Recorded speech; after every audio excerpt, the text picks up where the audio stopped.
Mungkin bagi orang lain, penyelewengan itu soal nafsu. Tapi bagi saya, Sugiono, ini adalah soal bertahan hidup agar jiwa saya tidak mati kekeringan. Sudah bertahun-tahun saya bekerja banting tulang, namun di rumah, istri saya, Siti, memperlakukan saya tak lebih dari sekedar mesin ATM. Puncaknya malam itu, saat saya pulang dengan tubuh yang hampir tumbang, Siti justru mengunci pintu kamar karena saya belum bisa membelikannya mobil baru. Di saat itulah, Ibu Aulia, mertua saya sendiri, membukakan pintu kamarnya untuk saya. Beliau tidak bertanya soal uang. Beliau hanya bertanya, "Giono, bagian mana yang sakit? Biar ibu obati." Kalimat sederhana itu yang tidak pernah saya dengar dari Siti, akhirnya membuat pertahanan saya runtuh sepenuhnya. Nama saya Sugiono. Di usia kepala 4 ini, seharusnya saya sudah bisa menikmati ketenangan. Setiap pagi, sebelum matahari terbit, saya sudah berangkat mengadu nasib, memeras keringat demi memastikan Siti, istri yang saya cintai dan anak-anak bisa hidup layak. Saya tidak pernah mengeluh, meski bahu saya sering terasa ingin patah. Bagi saya, kebahagiaan istri adalah kehormatan saya. Namun, entah sejak kapan Siti berubah. Kelembutan yang dulu membuat saya jatuh cinta, kini berganti menjadi tuntutan yang tak pernah ada habisnya. Di mata Siti, pengabdian saya selama belasan tahun ini seolah tidak ada harganya jika saya tidak bisa memenuhi ambisi gaya hidupnya yang semakin tinggi. "Mas, si Rini itu suaminya baru beli rumah lagi. Mas kapan? Kerjaku cuma segitu-segitu saja." Kalimat-kalimat tajam seperti itu sudah menjadi sarapan pagi saya. Di rumah sendiri, saya merasa seperti orang asing. Tak ada lagi sambutan hangat, tak ada lagi segelas teh yang disiapkan dengan cinta. Yang ada hanyalah Siti yang selalu sibuk dengan ponselnya atau mengeluh tentang kekurangan uang. Malam itu hujan turun begitu lebat. Saya pulang terlambat karena motor saya monggok di tengah jalan. Saya basah kuyup, kedinginan, dan berharap Siti akan membukakan pintu dengan cemas. Tapi yang saya dapati, justru pintu kamar utama terkunci rapat. Dari balik pintu, Siti berteriak tanpa rasa iba. "Mas tidur di sofa saja. Aku lagi pusing. Gak mau diganggu kalau Mas belum bawa kabar soal bonus proyek itu." Saya terduduk di lantai ruang tamu yang dingin. Air hujan menetes dari baju saya, tapi air mata saya jauh lebih deras mengalir di dalam hati. Saya merasa hancur. Harga diri saya sebagai laki-laki dan suami seolah diinjak-binjak di rumah yang saya bangun dengan darah dan keringat saya sendiri. Tiba-tiba, suara pintu kamar di sudut ruang tamu terbuka perlahan. Ibu Aulia, mertua saya yang tinggal bersama kami, melangkah keluar dengan raut wajah yang penuh kesedihan. Beliau mendekati saya, membawa selembar handuk kering dan selimut tebal. Tanpa banyak bicara, beliau berlutut di samping saya, mengusap air hujan di wajah saya dengan gerakan yang sangat lembut. "Giono, masuklah ke kamar ibu. Jangan di sini, nanti kamu sakit." Bisiknya dengan suara yang begitu tenang, begitu teduh. Saya menatap matanya. Di sana, saya tidak melihat tuntutan. Saya tidak melihat amarah.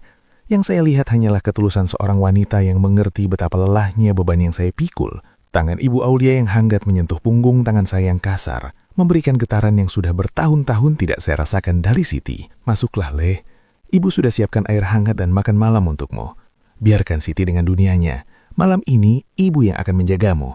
Lanjut beliau sambil membimbing saya berdiri. Malam itu di ambang pintu kamar Ibu Aulia, saya merasa benteng pertahanan saya runtuh. Saya tidak tahu ini salah siapa. Saya hanya tahu bahwa hati saya yang kering ini butuh setetes air, dan secara tragis, air itu saya temukan pada sosok mertua saya sendiri. Saya menyerah pada perhatian yang selama ini saya rindukan. Langkah kaki saya terasa sangat berat saat memasuki kamar Ibu Aulia. Kamar itu begitu rapi, beraroma kayu cendana yang menenangkan. Sangat kontras dengan kamar saya dan Siti yang selalu penuh dengan tumpukan belanjaan barang bermerek yang belum lunas cicilannya. Di sini, di ruang pribadi mertua saya, mendadak waktu seolah berhenti berputar. Ibu Aulia menutup pintu dengan sangat pelan, seolah tidak ingin suara sekecil apapun membangunkan Siti yang sedang tidur dalam keangkuhannya. Beliau menatap saya dengan tatapan yang dalam, tatapan seorang wanita yang telah kenyang makan asam garam kehidupan. Beliau jauh lebih cerdas dari saya dan jauh lebih berpengalaman dalam membaca luka yang disembunyikan seorang pria. "Duduklah, Giono. Lepas bajumu yang basah itu, nanti paru-parumu dingin." Perintahnya lembut, namun penuh wibawa. Saya hanya menurut seperti anak kecil yang kehilangan arah. Saat saya duduk di tepi ranjangnya, Saya merenung, apakah ini salah saya? Apakah karena saya terlalu mengalah pada Siti selama ini, sehingga dia menjadi ratu yang lupa daratan? Saya selalu berpikir bahwa dengan memberi semua hasil keringat saya, Siti akan bahagia. Ternyata kebaikan saya justru menjadi bumerang yang menghancurkan harga diri saya sendiri.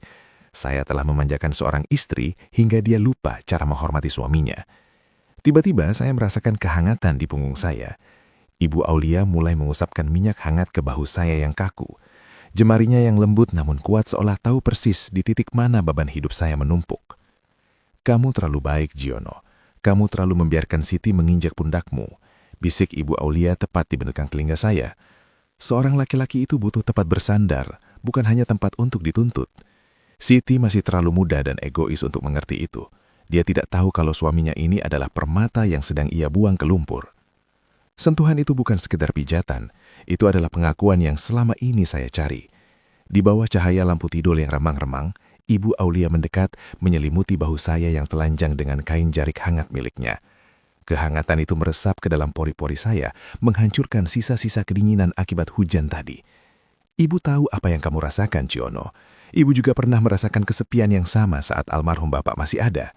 Kita ini dua jiwa yang sama-sama terlupakan di rumah ini," ucapnya lirih. Saya berbalik, menatap wajah beliau yang masih menyisakan kecantikan masa muda, namun dipenuhi dengan kebijaksanaan. Di detik itu, saya merasa sangat lemah. Saya menyerah. Saya tidak lagi peduli apakah ini benar atau salah di mata dunia. Yang saya tahu, di balik selimut hangat Ibu Aulia, saya kembali merasa menjadi laki-laki yang utuh. Saya merasa dibutuhkan. Saya merasa dilindungi. Kecerdikan Ibu Aulia dalam memberikan perhatian di saat yang paling tepat benar-benar melumpuhkan logika saya.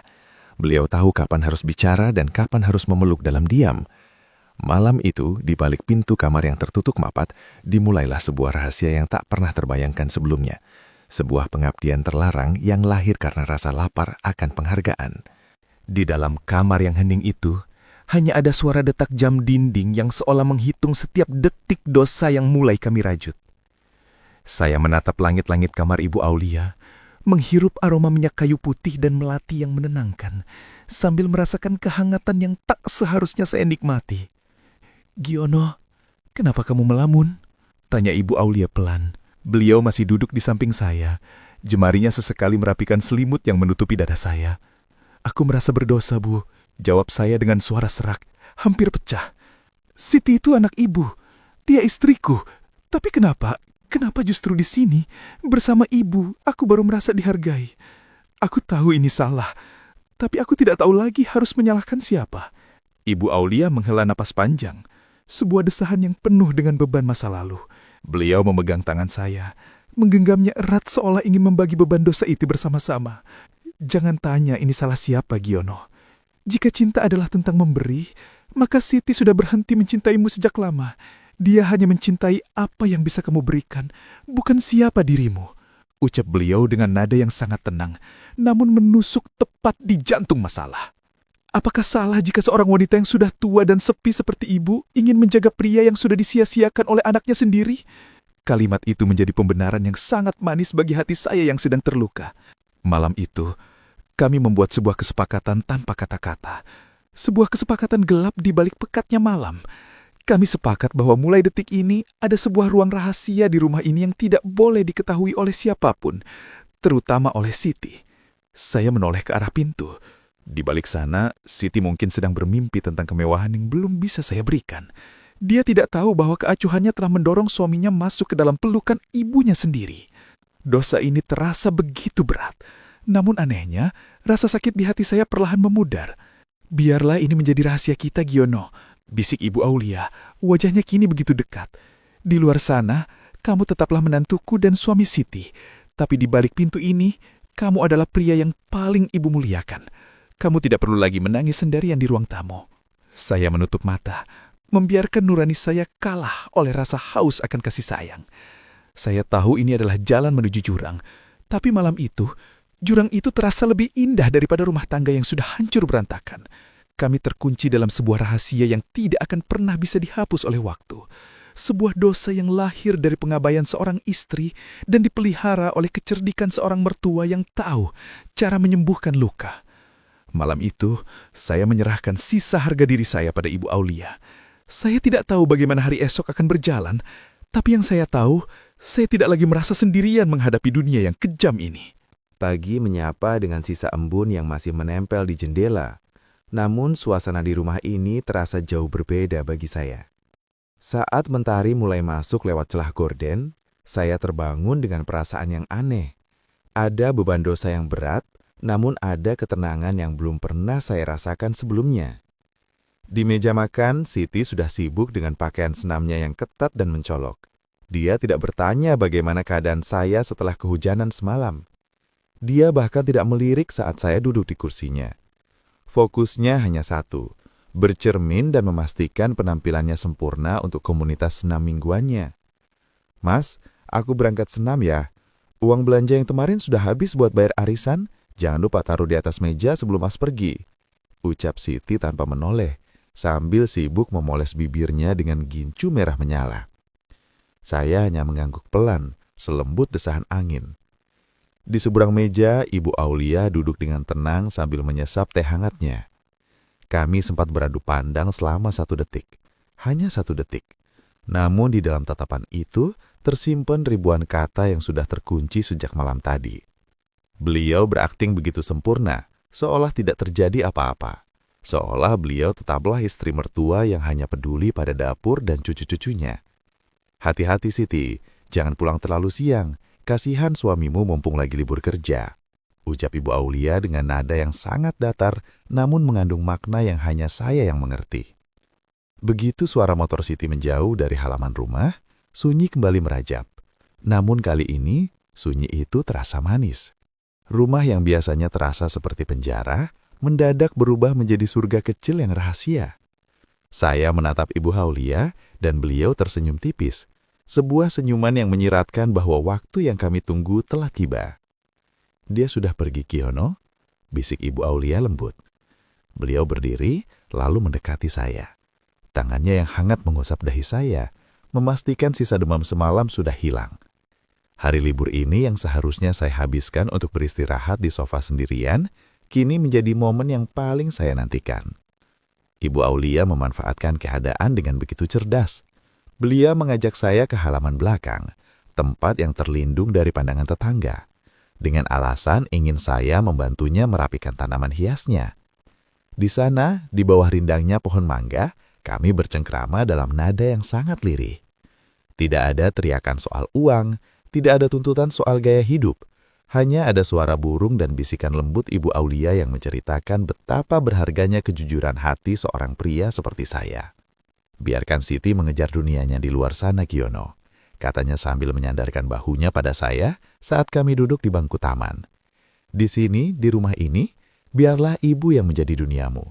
Kamu tidak perlu menjadi juragan atau orang kaya untuk dicintai di sini. Kamu cukup menjadi dirimu sendiri." Saya memejamkan mata, menikmati hembusan angin pagi dan kehangatan wanita yang kini menjadi pelindung jiwa saya. Kami sedang menenun rahasia di bawah sinar matahari yang mulai meninggi. Sandiwara ini begitu rapi, begitu tenang, hingga saya hampir lupa bahwa kami sedang berjalan di atas sehelai benang yang sangat tipis. Tapi bagi saya, libur kali ini adalah libur terbaik dalam hidup saya sebagai seorang suami yang terbuang. Waktu seolah melambat di hari Minggu yang tenang ini. Jarum jam baru menunjukkan pukul 9 pagi, dan saya tahu Siti tidak akan pulang dari sanggar senamnya sebelum tengah hari. Biasanya, jam-jam seperti ini adalah saat paling menyiksa bagi saya. Sendirian, melamunkan cicilan dan meratapi nasib. Namun hari ini, atmosfer rumah ini terasa sangat berbeda. Ada aroma kelembutan yang mengisi setiap sudut ruangan. Ibu Aulia, dengan kecerdasannya yang luar biasa, sudah mengatur segalanya agar kami benar-benar aman. Beliau mengunci pintu pagar depan dan menyalakan radio tua di ruang tengah dengan volume sedang. Suara lantunan gending Jawa yang mendayu-dayu, sebuah siasat agar percakapan kami di dalam tak terdengar sampai ke teras rumah jika ada tetangga yang mampir. "Giono, kemarilah. Ibu ingin menunjukkan sesuatu di kamar," bisiknya lembut sambil menarik ujung lengan baju saya. Langkah saya terasa ringan namun bergetar saat memasuki ruang pribadinya lagi. Di sana, beliau sudah menyiapkan minyak aromaterapi yang beliau racik sendiri. Beliau meminta saya berbaring terlentang, katanya untuk membuang sisa-sisa angin duduk akibat hujan semalam. Di bawah sentuhan tangannya yang hangat dan penuh perasaan, ambang batas pertahanan saya benar-benar terlampaui. Setiap pijatannya bukan sekedar gerakan fisik, melainkan komunikasi jiwa yang dalam. Beliau memijat tengkuk saya dengan sangat teliti, seolah sedang menghapus setiap beban pikiran yang selama ini saya simpan sendiri. Kamu tahu, Giono, kecerdasan seorang wanita bukan dilihat dari seberapa keras dia bisa menuntut, tapi seberapa tenang dia bisa meneduhkan, ucap Ibu Aulia tepat di atas telinga saya. Siti terlalu sibuk mengejar bayangan di luar sana, sampai dia lupa bahwa suaminya adalah pohon rindang yang butuh disiram air cinta agar tetap tegak. Saya memejamkan mata, membiarkan air mata haru merembes di atas bantal. Baru kali ini, di usia kepala 4, saya merasa benar-benar dimengerti. Kelembutan Ibu Aulia merasuk hingga ke relung batin saya yang paling gelap. Di dalam kamar yang terkunci ini, rasa takut akan ketahuan seolah menguap, digantikan oleh rasa aman yang luar biasa. Ibu Aulia tahu persis kapan harus diam dan kapan harus memberikan bisikan penyemangat. Beliau benar-benar cerdas dalam menjaga situasi. Bahkan saat terdengar suara motor lewat di depan rumah, beliau tidak panik. Beliau hanya tetap tenang, memastikan bahwa segalanya tetap berada dalam kendalinya. Di bawah asuhannya, saya merasa bukan lagi Sugiono yang lemah dan terhina, melainkan seorang pria yang kembali menemukan harga dirinya melalui kasih sayang seorang wanita dewasa. Semua aman, Leh. Jangan takut. Selama Siti sibuk dengan dunianya, ibu akan tetap menjadi pelabuhanmu, bisiknya sambil menyandarkan kepalanya sejenak setelah selesai memijat. Saat itu, saya menyadari bahwa saya telah melintasi garis yang tak bisa ditarik kembali. Kedekatan ini menjadi semakin mendalam, sebuah rahasia yang terkunci rapat di balik kecerdasan mertua saya. Kami berbagi kehangatan di tengah pagi yang cerah, menciptakan dunia kecil di mana hanya ada penghargaan dan ketulusan, hal yang sudah lama hilang dari pernikahan saya dengan Siti. Malam pun kembali datang, menutup hari Minggu yang penuh rahasia itu dengan kegelapan yang tenang. Di kamar sebelah, Siti sudah terlelap, mungkin bermimpi tentang pujian-pujian baru yang akan ia dapatkan esok hari. Dia sama sekali tidak menyadari bahwa di bawah atap yang sama, suaminya baru saja menemukan kembali nyawanya yang hampir hilang. Bukan darinya, melainkan dari wanita yang melahirkannya.